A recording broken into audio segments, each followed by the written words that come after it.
Oke, lanjut. Berikut adalah peran sistem pembayaran dalam perekonomian. Sistem pembayaran tahu ya. Uh, Sekarang tuh banyak banget model-model sistem pembayaran. Ada e-money, ada macam-macam ya. Ya kalau secara sistem sih ada yang transfer, ada cash, ada cek giro, misalnya gitu, itu namanya masuk dalam sistem-sistem pembayaran gitu ya. Kalau sistem pembayaran sendiri apa sih pengertian ya? Ini kalau pengertian undang-undang itu sistem pembayaran itu adalah suatu sistem yang mencangkup seperangkat aturan. Jadi ada sebuah aturan, ada lembaga dan ada mekanisme yang digunakan untuk apa? Digunakan untuk melaksanakan pemindahan dana untuk memenuhi suatu kewajiban yang timbul dari sebuah kegiatan ekonomi. Ya maksudnya cara pembayaran lah, mudahnya gitu ya. Oke. Akhirnya timbul macam-macam cara pembayaran. Yaitu tadi ada cek giro, ada misalnya transfer, cash dan sebagainya. Itu masuk dalam sistem pembayaran. Berikut adalah peran sistem pembayaran dalam perekonomian. Pertanyaannya, kenapa sih dibikin sistem pembayaran seperti itu? Fungsinya atau perannya buat apa aja? Biar apa nih dibikin seperti itu? Gitu ya. Terus ya, peran. Peran apa? Peran sistem pembayaran. Peran dari sistem pembayaran, dia memiliki beberapa peran. Oke, apa aja kira-kira coba? Satu, sistem pembayaran itu menjamin kelancaran, ya, menjamin kelancaran pasar di mana tempat terjadinya transaksi. Berarti menjamin kelancaran di pasar lah, gampangnya gitu ya. Menjamin kelancaran pasar. Kelancaran pasar itu ya maksudnya transaksi yang ada di dalamnya, gitu ya. Gitu. Yang kedua, apa nih kira-kira? Memungkinkan terjadinya spesialisasi pada produksi, gitu ya. Oke, memungkinkan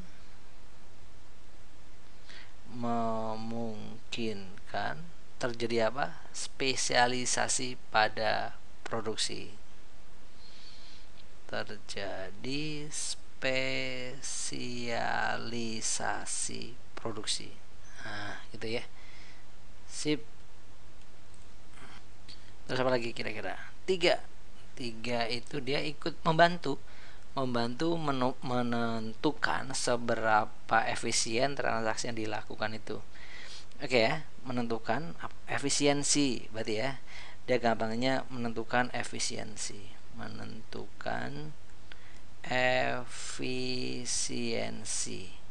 transaksi. Apakah transaksinya efisien atau tidak? Terus apa lagi kira-kira? Dia mempengaruhi faktor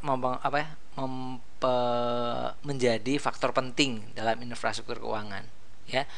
Oke, jadi dia menjadi faktor penting. Menjadi faktor penting dalam infrastruktur keuangan. Ya iya, karena infrastruktur keuangan itu pasti harus ada sistem pembayaran, menjadi faktor penting dalam infrastruktur keuangan. Oke, ada lagi satu lagi kalau nggak salah. Apa coba? Iya betul, mempengaruhi tingkat dan laju pertumbuhan ekonomi. Oke ya. Mempengaruhi apa? Tingkat. Mempengaruhi tingkat atau laju dan laju boleh pertumbuhan ekonomi.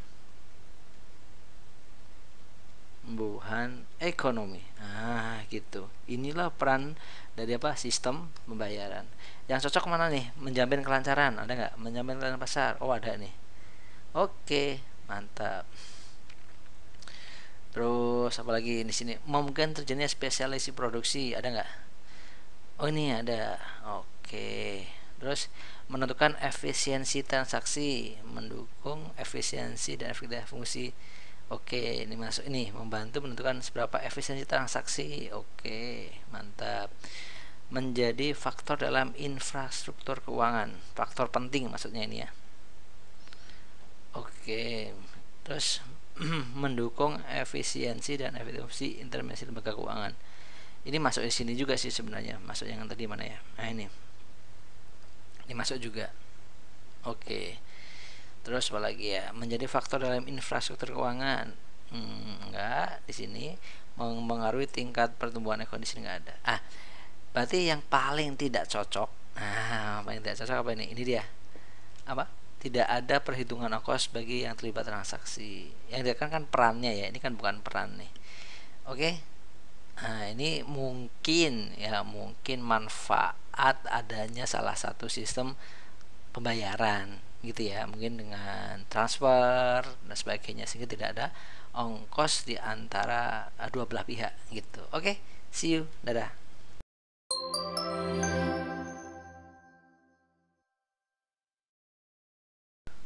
Oke, sistem pembayaran dalam perekonomian Indonesia diatur oleh undang-undang tentunya. Tapi undang-undangnya undang nomor berapa nih? Kira-kira yang cocok. Betul. UU nomor berapa coba? Betul, 23 tahun 1999. Belum pada lahir ya. Ini sebelum kalian pada lahir udah dibikin nih undang-undangnya. Seperti itu. Kira-kira bunyinya gimana nih? Ini mengatur tentang Bank Indonesia bahwa sistem pembayaran adalah sistem pembayaran itu adalah agak lupa ingat nih. Adalah suatu sistem yang mencakup seperangkat aturan. Jadi di dalamnya itu ada seperangkat. Jadi gini ya, di dalam sistem pembayaran itu ada aturan. Jadi ada aturan. Terus ada aturan yang terlibat, maksudnya ada lembaga. Gitu, dan ada mekanisme atau cara ya. Jadi dia adalah suatu sistem yang mencakup seperangkat aturan, lembaga serta mekanisme yang digunakan untuk pemindahan dana. Ini untuk apa fungsinya? Pemindahan dana. Pemindahan dana apa?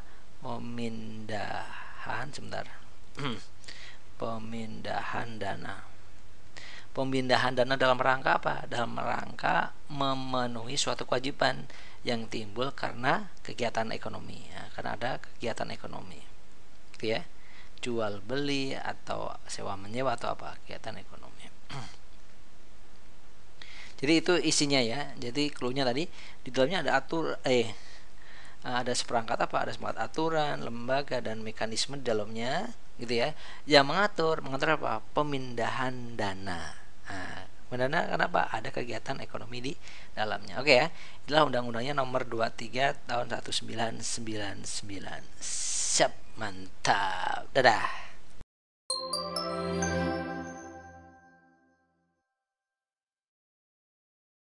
Oke, berikutnya adalah bukan yang merupakan saluran pembayaran. Oke, jawab. Oke. Sebentar. Ini berarti A, B, C, D, E ini adalah saluran pembayaran, gitu ya. Saluran pembayaran. Pertanyaannya adalah berikut ini yang bukan saluran pembayaran. Yang bukan mana coba? Pembayaran non tunai, elektronik data capturing, mesin ATM, teller input, mobile banking. Yang enggak mana? Yang A sebenarnya ya. Jadi ya pembayaran non tunai itu bisa macam-macam ya kan. Dia tidak menggambarkan atau bukan saluran pembayaran, bukan gitu ya, tapi jenis pembayarannya yaitu non tunai atau EDC ya. EDC itu kalau kalian mungkin di minimarket tuh ada yang suka digesek gitu ya, srek, gitu kalian bisa pakai ATM atau bisa kartu debit, kartu kredit gitu ya, itu pakai EDC itu. Jadi EDC itu juga termasuk salah satu saluran pembayaran. Jadi alat yang digunakan sehingga dengan alat itu kita bisa melakukan pembayaran. Betul lah, ini berarti saluran pembayaran. Kalau ATM ya jelas, dengan ATM kan bisa nyimpan uang, bisa bisa narik uang, bisa transfer justru ya kan ya. Oke, teller input. Teller input itu ya petugas teller, ya teller di bank itu yang selamat pagi kakak gitu ya. Itu teller input tuh. Itu kan kalau dari teller kalian bisa nyimpen ya kan ya, bisa ikut transfer, bisa narik juga kan gitu ya. Terus ada juga mobile banking.